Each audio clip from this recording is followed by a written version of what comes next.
And certainly not tonight. Giroud trying to peel away. It's Giroud. And it was behind John Stones, and it was a half-decent effort off. And it's Tchouaméni!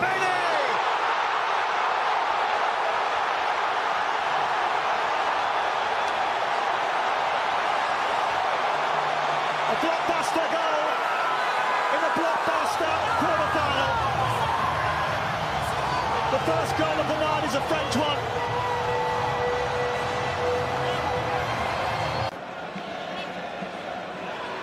And he's brought down this time. That is going to be a free kick. Rabiot, the aggressor. And our referee, who is from Brazil, Wellington Sampaio, is immediately on the mark. Yeah, it's a good spot. This is good. It's going to be Luke Shaw to strike it.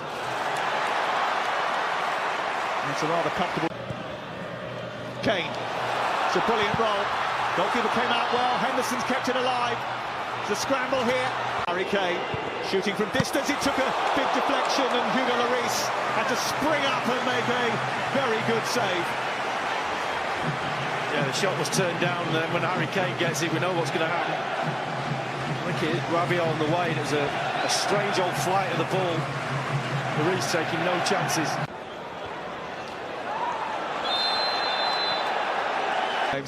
At this, well, it was a much anticipated first meeting in a knockout game in a major men's tournament between England and France, and usually there's very little between them, but there might be even less between them had a decision or two gone England's way. Should Tchouaméni's goal been allowed? Should England have had a penalty? We'll find out what Roy Keane, Gary Neville comes back out to Bellingham. Oh, what a fingertip save that is from Hugo Lloris. It was a blaster from the boot of Bellingham. Is Jude Bellingham. Bukayo Saka, he's gone down. It's a penalty this time, fella. Well, it's a brilliant run. He's just had a great run. He got in the box. He couldn't find anybody with his cross, but that time he takes it all himself. And he just draws players towards him, and this little touch there.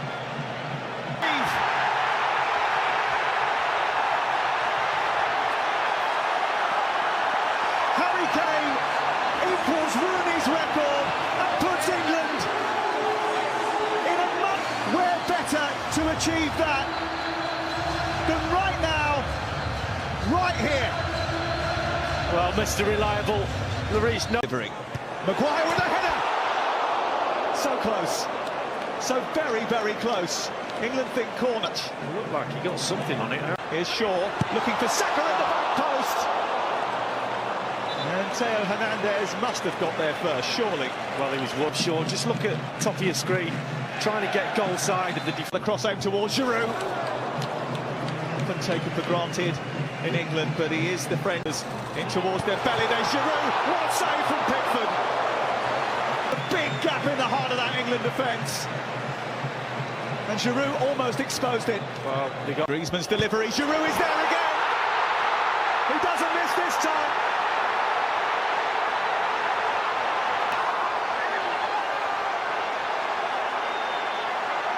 And his nation's all-time top scorer makes the whole of France dance. And if England are looking for Mount, who was definitely nudged off the ball, and the referee is being chased again. And that just wasn't a little bump. Defender again, that's the key again. The defender's panicking. They're asking the referee. The referee has taken the decision. England have another penalty by Mason Mount. Now, should there be a red card, Peter Wharton, because the French player made no attempt to play the ball? That's what Jude Bellingham is asking. That's a fair question, but and unfortunately for England, the player does not have possession of the ball, so therefore it wouldn't be a denial. It's Kane. It's blasted over the bar. And it's penalty heartbreak for the England captains. But the England support is bewildered, often so reliable from the spot. This is Mason Mount, needs something special. France unable to produce it.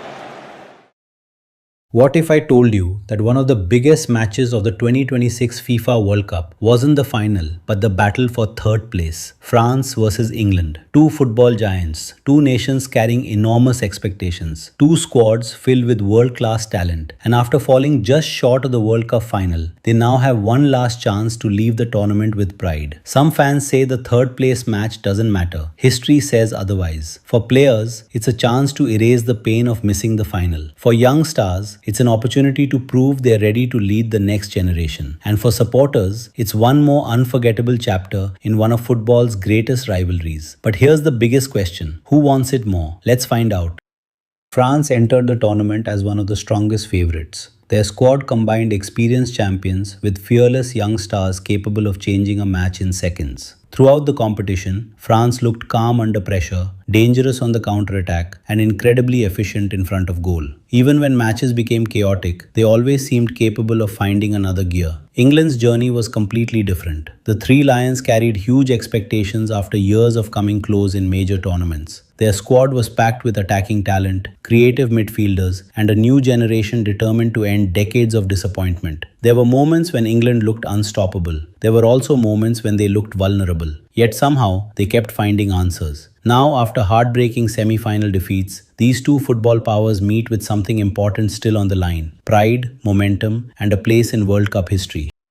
This rivalry has produced unforgettable moments over the decades. England lifted the World Cup in 1966. France became world champions in 1998 and again in 2018. Both nations know exactly what it takes to reach the top of world football. But when they meet each other, history rarely guarantees anything. Every generation creates its own story. One of the most fascinating aspects of this matchup is the contrast in football philosophy. France often thrive with explosive transitions. They are comfortable defending patiently before launching lightning-fast attacks that catch opponents completely off guard. England, meanwhile, usually prefer to control possession, move the ball quickly through midfield, and overload wide areas with dangerous runners. That tactical clash could decide everything. The midfield battle may become the true battlefield. Who controls the tempo? Who wins the second balls? Who forces mistakes?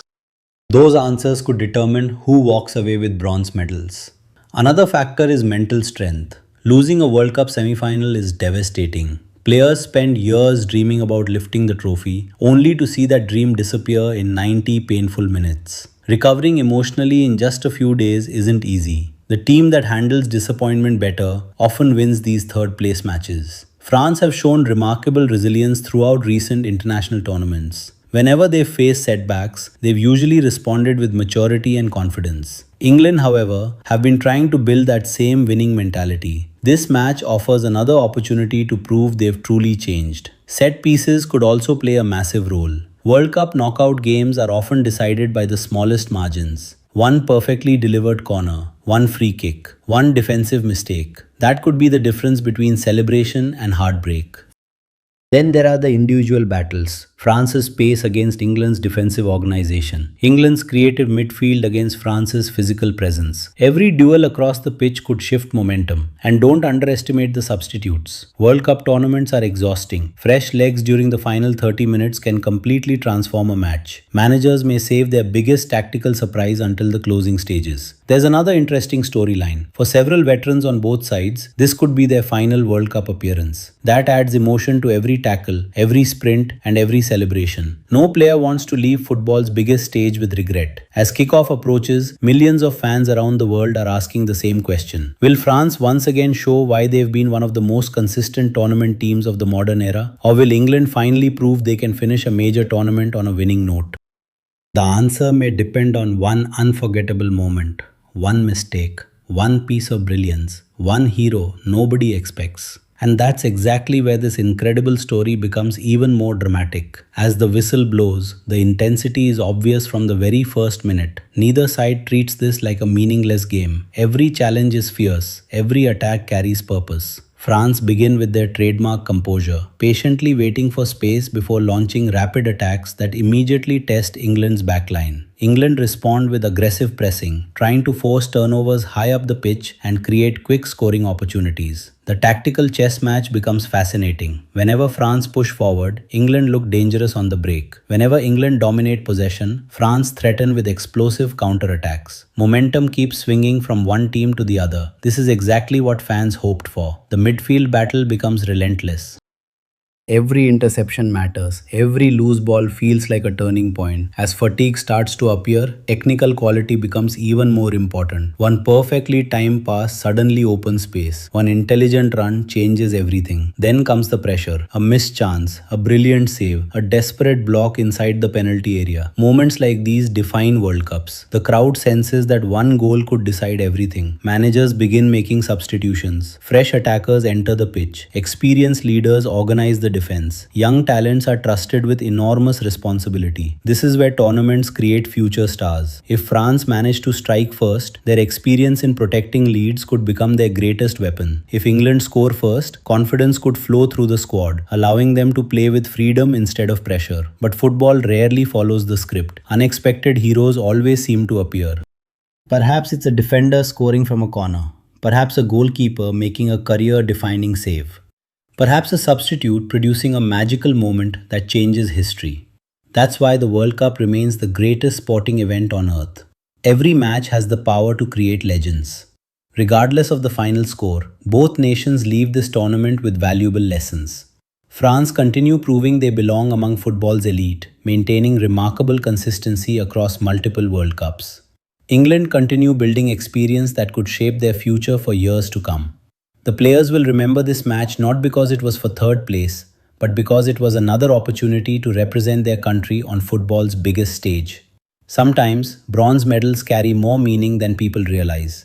They symbolize resilience, recovery, character, the ability to respond after disappointment. Those qualities often define champions just as much as lifting trophies. And that's the true beauty of football. It's not only about the winners, it's about the stories, the emotions, the unforgettable moments that stay with fans forever. France versus England may not decide the world champion, but it could still deliver drama, passion, unforgettable football, and a finish worthy of the biggest tournament on the planet.